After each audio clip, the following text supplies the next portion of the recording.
జాడా శ్రవణ్కు phone చేస్తున్నా, మా బొమ్మడికి phone చేస్తున్నా. ఖాళీలు కొడతా అన్నారు కదా, ఒక నిమిషం. అరే బొమ్మడికి స్విచ్ ఆఫ్ పెట్టినావురా.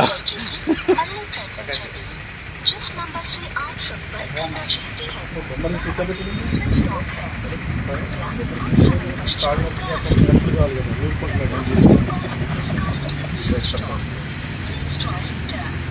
అట్లా చేసి ఇట్లా చేసి అని మాత్రం 6 నెలలు జైలు పంపించిరా. మరి అనవసరంగా మీటింగ్ 2 రోజులు 6 నెలలు జైలు పంపించారు. దేశద్రోహం కేసు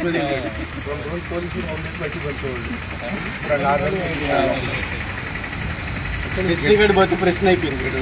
నెలకోసైతే మీటింగ్ ఎంటర్ పోయి దరిద్ర స్క్రాప్ అంతా పోతుంది. వాడు యాక్చువల్గా జడ్జి గారు 2 రోజుల్లో రిమాండ్ కాదు. నార్మల్గా అయితే 2 రోజుల్లో రిమాండ్ నుంచి వచ్చేసేవాడు. ఈ జడ శ్రావణ్ గారిని పెట్టుకొని ఏకంగా ఇప్పుడు దేశద్రోహం కేసు పెట్టించారు.